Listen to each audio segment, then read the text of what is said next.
Ladies and gentlemen, good day and welcome to Laurus Labs Limited Q4 FY24 earnings conference call hosted by Antique Stock Broking.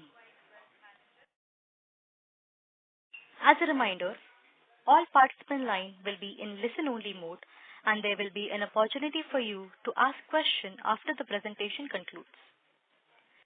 Should you need assistance during the conference call, please signal an operator by pressing star then 0 on your touch-tone phone. Please note that this conference is being recorded. I now hand the conference over to Mr. Monish Shah from Antique Stock Broking Limited.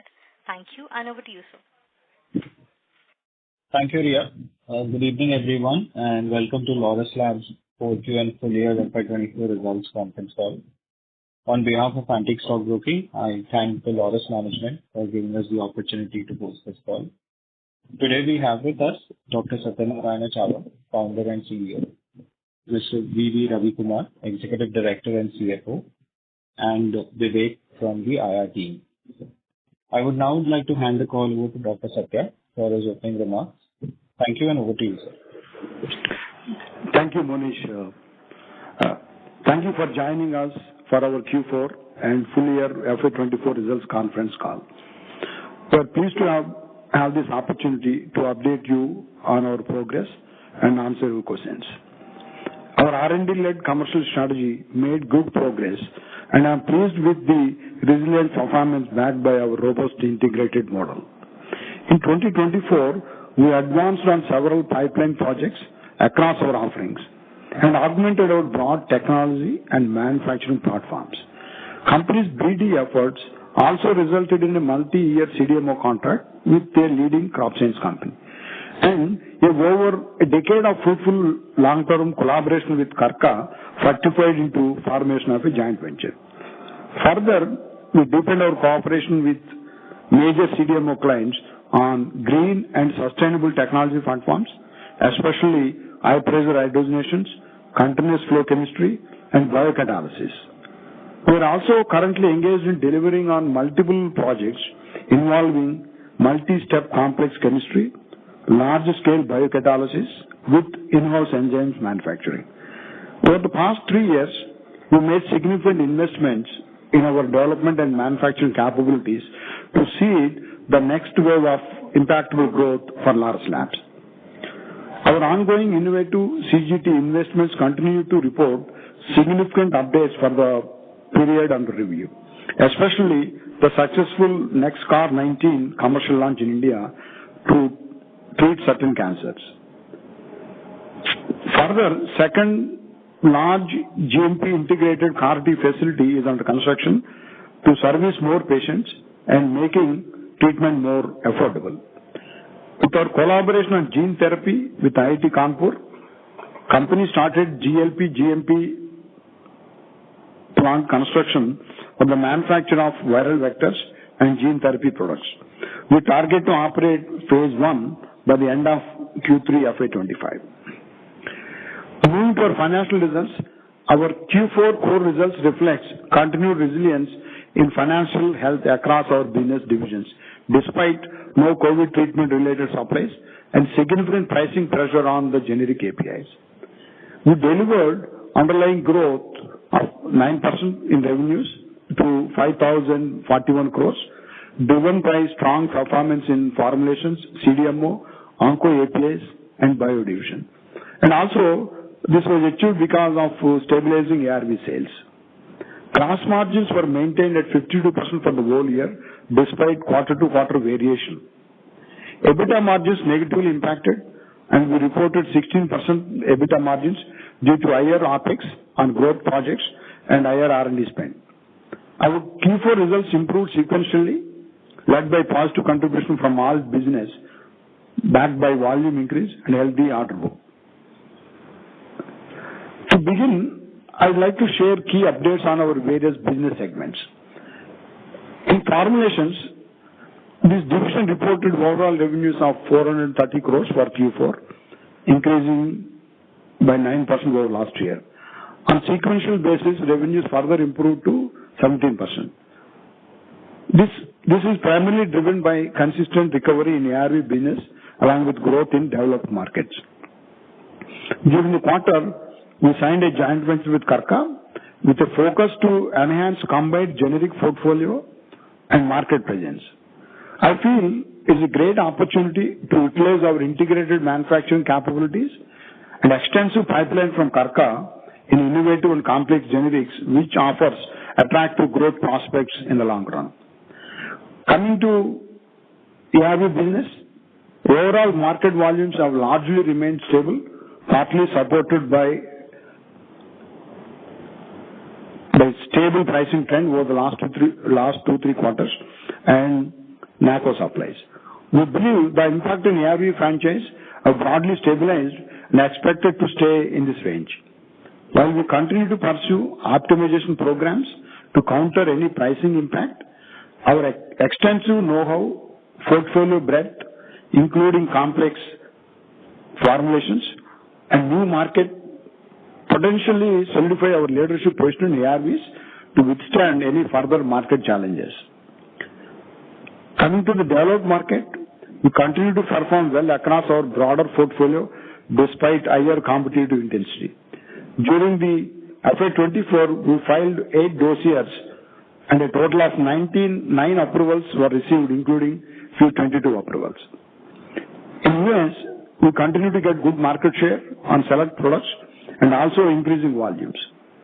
Recent US approval flow-through has been very good, and we launched 2 products in US during the Q4, and 2 more products launches is under preparation. These launches will support better asset utilization. Cumulatively, we have a total of 40 ANDAs filed so far. Of this, we have 18 final approvals and 14 tentative approvals. We continue to have diverse portfolio and pipeline across ARVs, cardiovascular, diabetes, CNS, and GI. On R&D front, the overall R&D spending to sales for FY24 was at 4.8%. Higher R&D spend is in line to enhance our pipeline, which includes spend towards additional initiatives in cell and gene therapy. Commercialization of our first modified release product was done during the last quarter of FY24. We continue to invest in portfolio with product-specific approach based on complexity and scale economies. In the generic APIs, revenues for the Q4 was very strong at 745 crores, supported from growth across franchises. For FY24, the overall growth was down by 2% for the entire year, mainly impacted from other APIs, offsetting positive growth in onco APIs. ARV APIs have retained its volume-led steady momentum and reported a revenue of 408 crores for the quarter. For FY24, the division has continued to internally support FDF requirements. Accordingly, the business reported flattish performance for the full year. The current order book for our API basket looks encouraging. We continue to maintain a leading market share in the first-line HIV treatment. Onco API business reported highest ever quarterly sales of 147 crores. For the year, reported strong growth of over 27%. During the year, we have completed validation of few oncology products at our Vizag site with increased batch sizes and increased capacity multifold for few products. We believe our portfolio breadth, new capacities, along with ongoing positive market dynamics, would continue to support additional volumes in this division. Other API segment, which includes cardiovascular, diabetes, and asthma, have recovered sequentially, led by CMO contract delivery, and reported a sale of 190 crores. FY24 revenues for other APIs have declined by 22% due to challenging price environment, mostly offsetting volume growth. While pricing headwind may continue even in FY25, we are committed to long-term growth with a clear focus on cost leadership in select high-value APIs. We are accelerating focusing on increased efficiency, sourcing cost improvements to mitigate inflation and price pressures. we filed 4 DMFs, 3 in non-ARV, 1 in ARV. With this, we filed a total of 83 DMFs. In our CDMO business, we did achieve 922 crore sales. We saw substantially more RFPs in FY24 versus FY23 from several big pharma and leading biotechs. Increased RFPs for the late-stage projects will certainly provide a very good opportunity for the company. Besides, we are also increasing our BD efforts towards securing early-stage projects to widen the project pipeline, laying the foundation for long-term growth. We are working on over 70 active projects, ongoing commercial supplies for about 10 products, including APIs as well as several intermediates.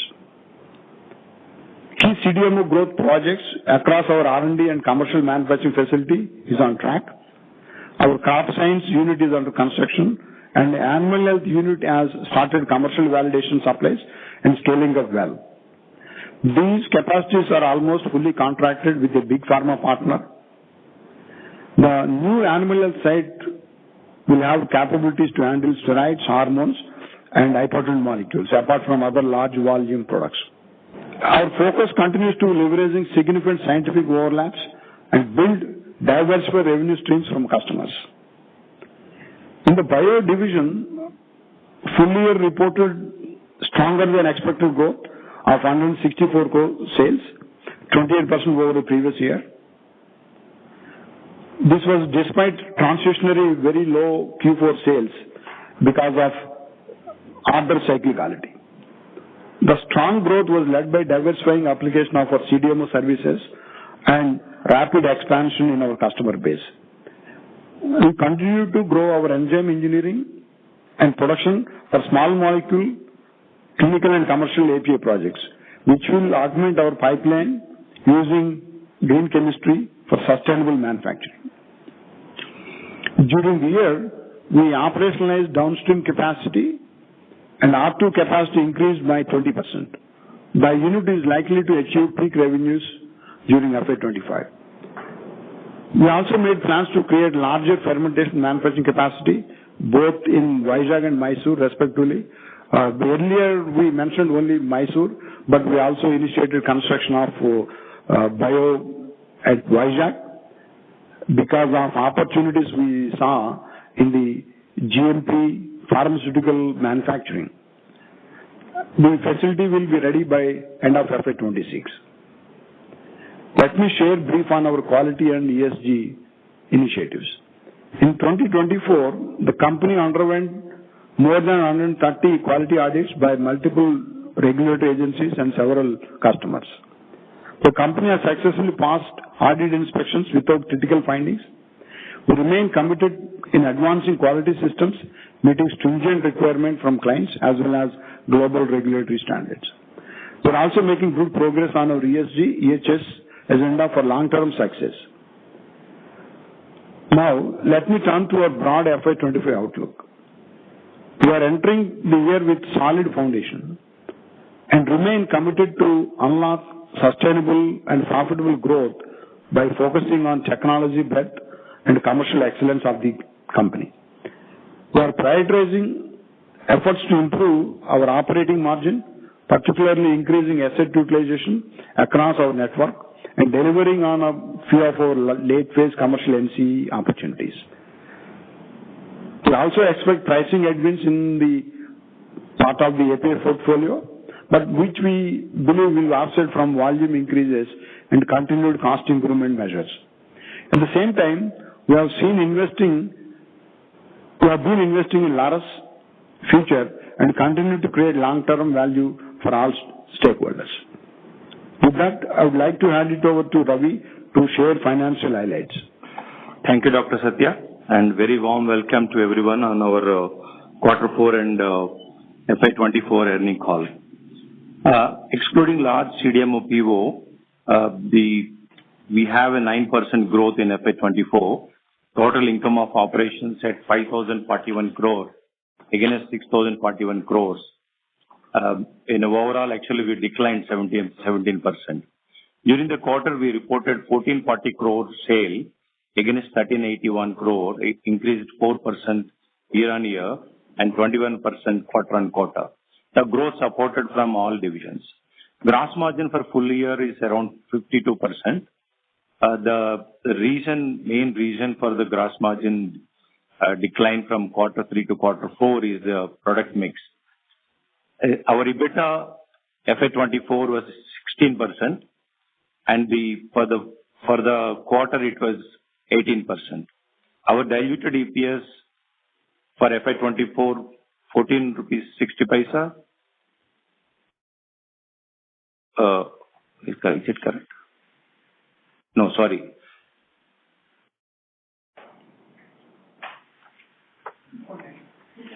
₹2.9, rupees, reporting a decline. And our ROCE is at 6.4 versus 21.3% due to lower operating results and strong capital deployment towards growth projects. On the capex front, we invested close to 700 crore for the year and continue to invest in CDMO and bio divisions majoritarily. Our net debt stood at 2,368 crore, as we indicated, around 2,500 crore, and debt to EBITDA is around 3. It will reduce in the coming year based on the better performance and capping the debt at the similar levels. Going ahead, we are focusing on gradually returning to growth and prioritizing investment in high-value segments, along with the improvement in the working capital efficiencies. You can refer IR presentation for more details. We also would like to take this opportunity to convey that we have proposed a certain board-level reorganization.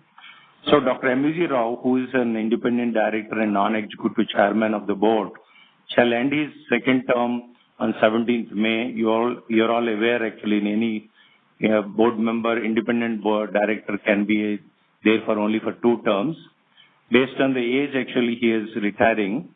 And accordingly, the board of directors are proposing to reorganize to take care of the future requirements. Now, another thing is the company is growing and expanding into newer business areas, such as CDMO business, including animal health, crop sciences, biotechnology, cell and gene therapy, apart from the generics, and the Karka JV under the generics. Therefore, there is a need to groom the next generation to take up the increased responsibility as a part of the succession planning. With that, we are appointing Dr. Ravindranath as a non-executive chairman of the board of directors with effect from 18th May 2024. But of course, Dr. Ravindranath is a board member and independent director since 2017. Appointment of Mr. Krishna Chaitanya Chava as additional director and executive director. Appointment of Soumya Chava as additional director and executive director. Krishna and Soumya are son and daughter of Dr. Satya. And appointment of Shekhar Karanam as additional director. He's a retired banker and he worked in SBI as a DMD and a couple of other public sector banks as a managing director. So with this, we request the moderator to open the lines for the question and answers. Thank you. Thank you very much. We will now begin the question and answer session. Anyone who wishes to ask a question may press star and 1 on their touch-tone telephone. If you wish to remove yourself from question queue, you may press star and 2. Participants are requested to use handset while asking a question.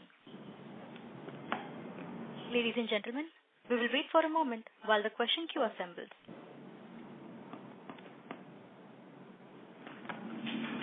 First question is from the line of Sejal Kapoor, an individual investor. Go ahead. Yeah, hi. Thanks for taking my questions. Dr. Satya, do you believe that the whole can be greater than the sum of parts in the context of offering CDMO services in biocatalysis, enzymes, cell and gene therapy, and of course various chemistries across animal, crop, and human life sciences? That's my first question. Sajal, thanks for asking a very interesting question. The sum of the parts is greater than the whole, definitely. For some projects, we started biocatalysis using third-party supplied enzymes, whereas our big pharma partner decided to use our expertise in R&D and manufacturing of enzymes and provided the plasmids, and we made the enzymes and currently using that for the batches being executed. This integrated approach is definitely going to offer significant advantage when compared to non-integrated players who are not capable in making enzymes themselves. So has there been any difference in the level of engagement with the innovators today versus, let's say, 5 years back when we were only in the human industries, human pharma industries, that is, has that level of engagement shifted? Absolutely, the depth and breadth of engagement has gone up. They can talk to one vendor who can offer all these. That is one. And second, for them, there is no need to go to another CMO for a large-scale manufacturing. We can offer enzyme screening. We can offer... in fact, now, most of the projects we're handling are very complex in nature. And it has at least one or more continuous flow chemistry techniques and also at least one or more biocatalysis. In a 10-12 step complex chemistry, so these are becoming an integral part because the big pharma's commitments towards ESG also pushing them to adopt new technologies, cleaner and greener technologies, pushing them to go to continuous flow as well as the biocatalytic approaches. So we are becoming a very interesting partner to offer all these. Sure. And secondly, related to my first question, Dr. Satya, in the context of this Biosecure Act and the stated interest quite vocally from various innovators and US that they want to move away from China, the dependency on China. And the large P4 players in China have got a significant exposure in terms of CDMO services coming from US. In this context, given that we have the capability and the capacity. Sajal, we can hear you. Yeah. So what I'm trying to understand is, if I look at the large P4 players in China, they have got significant exposure to US, and now we have got this Biosecure Act and this desire to move away from being overly dependent on China. We at Laurus have the capacity and the capability, right? So are we positioned to take advantage of this shift that we are imminent, and it's already happening at various discussion levels. So can something materially change for India as a whole over the next 2-3 years? I mean, that's the expectation that we have. How do you see it from your mind?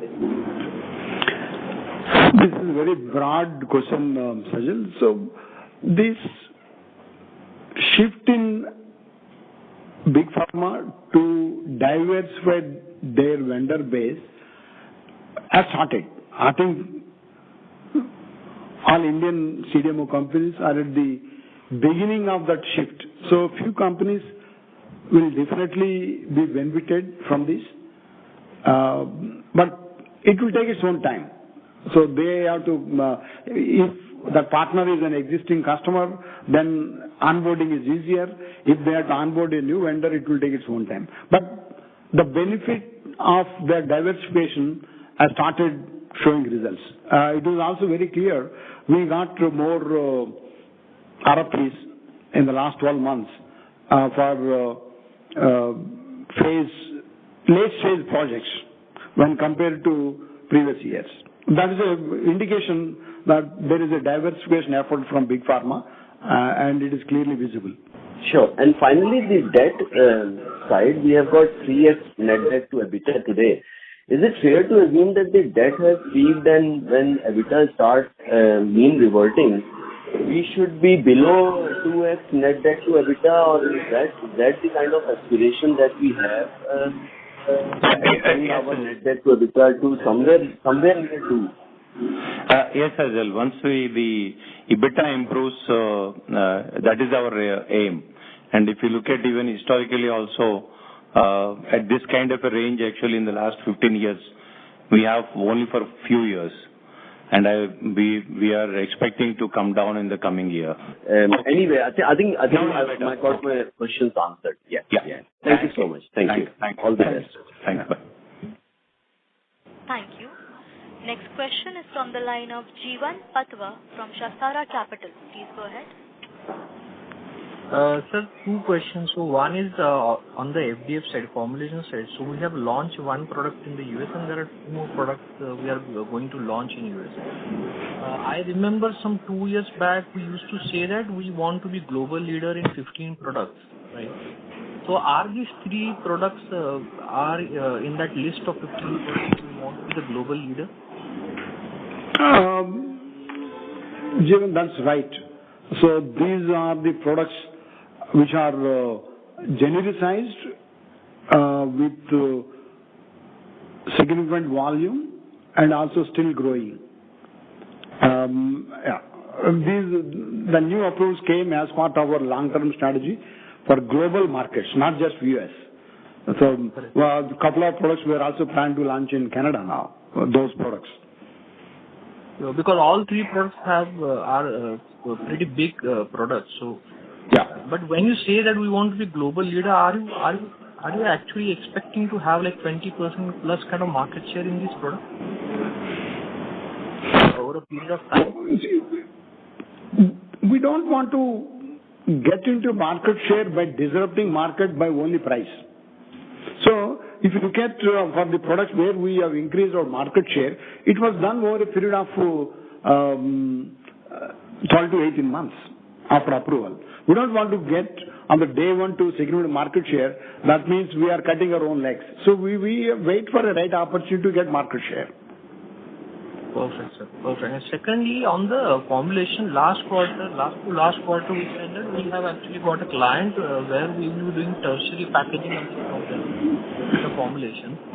So is that contract started or it hasn't yet started, or when it's going to start? Investing more in the packaging lines right now to cater to that contract. And it is not a one-time contract. It is a multi-product, multi-year contract. So we're investing in the packaging lines in the new formulation capacity building. Okay, so when can we expect it to start, sir? We started supplying finished packs from the existing packaging lines, and we are buying 2 more packaging lines, which will be qualified by September this year. Okay. Suppose that contract will start fully. Yeah. Yes, sir. Okay. Perfect, sir. Perfect. And on the CDMO side, so last 2 years we have been adding multiple capabilities on the CDMO side. But we haven't yet heard about any new contracts that we have signed. So after that agrochemical contract, I think we haven't yet announced anything on that. Is there anything in the pipeline in the very advanced stage where we expect to have some long-term contracts in the CDMO? Currently, we don't have any agreements in negotiation for long-term contracts, but several projects are moving into later clinical phases.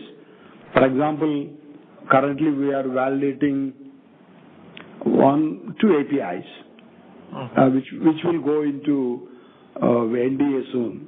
So the scale at which we are operating moved to